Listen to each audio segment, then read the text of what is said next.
Subscribe now AR Hindi कहानियाँ channel.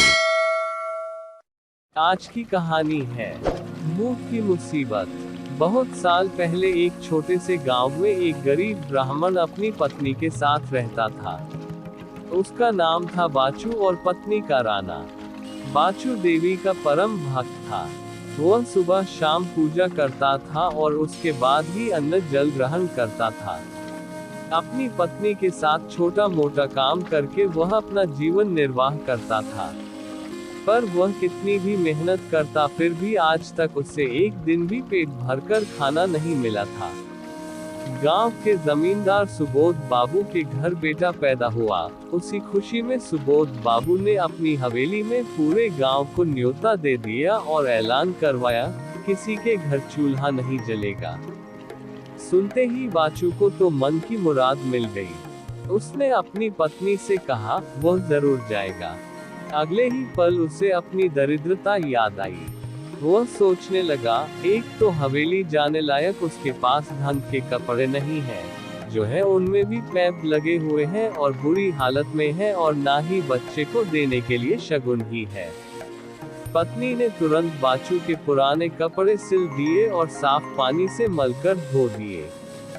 फिर बाचू से बोली, अच्छे से जाए, वे बड़े लोग हैं, आपका आशीर्वाद ही उनके लिए बहुत है। दूसरे दिन बाचू सुबह जल्दी उठकर नहाया और जल्दी पूजा करके थोड़ा सा गुड़ और एक लोटा पानी पीकर हवेली चल पड़ा। बाचू जल्दी हवेली पहुंचना चाहता था।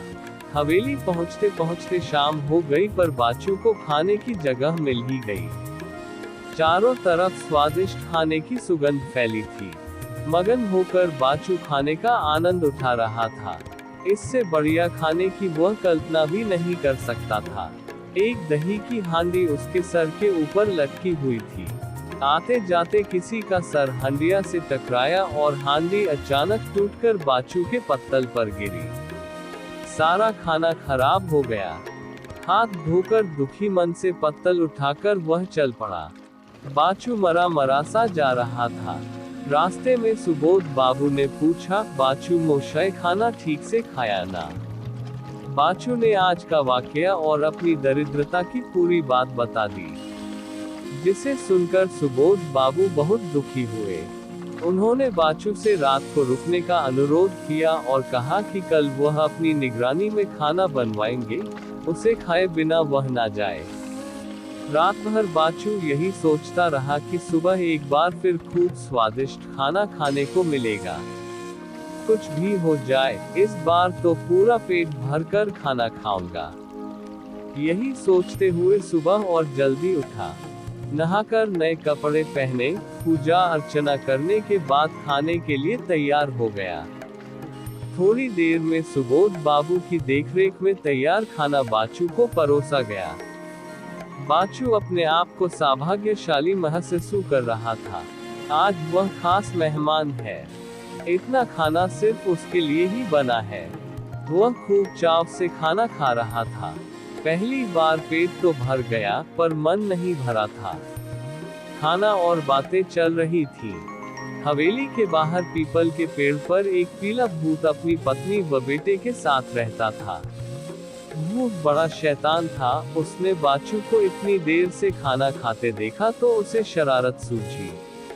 उसने झट से खुद को एक छोटा सा मैठक बनाया और पत्तल में रखे हुए भात में कूद गया। बाचू बातों में व खाने में इतना मगन था कि उसे पता ही नहीं चला और मेढक को बाचू भात के साथ पेट में निगल गया।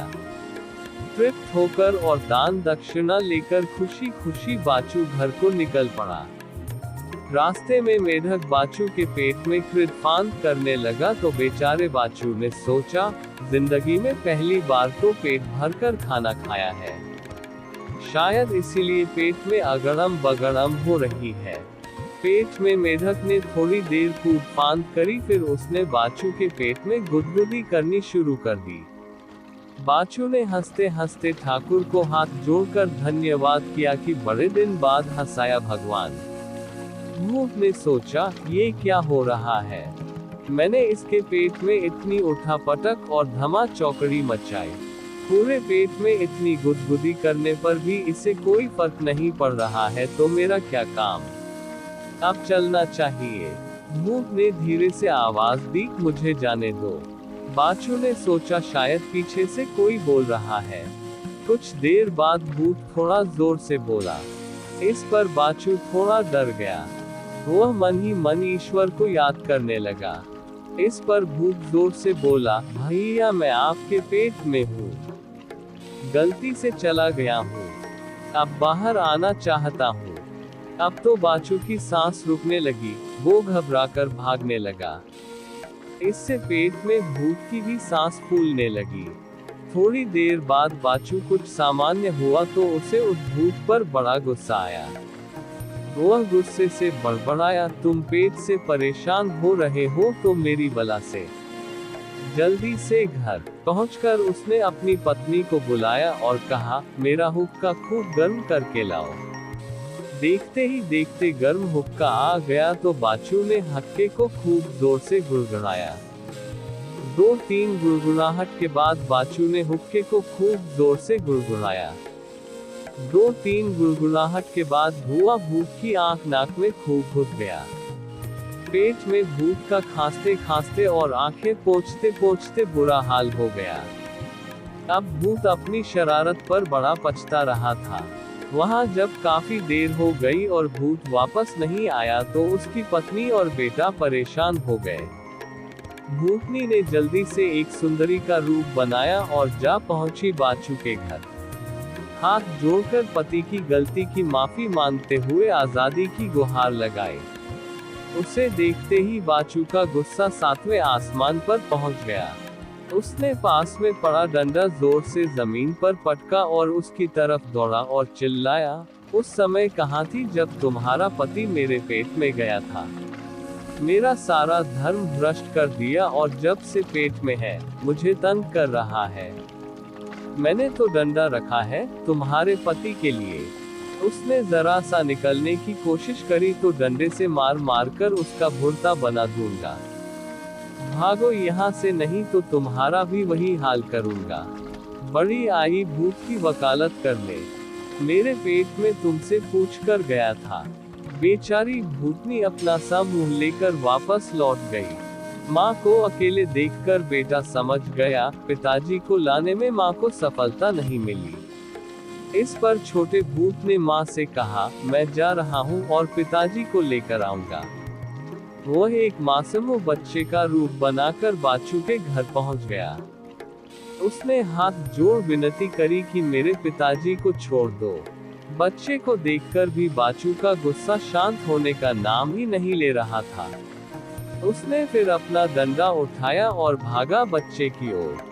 बच्चा तो सरपट भाग गया, पर अपनी शैतानी पर पेट वाला भूत बहुत पछता रहा था। जब छोटे भूत ने देखा कि उसकी दाल नहीं गल रही है तो फौरन उसे एक उपाय सूझा। उसने खुद को एक मच्छर के रूप में ढाला और पहुंच गया फिर बाचू के पास। उसने भी शरारत शुरू कर दी।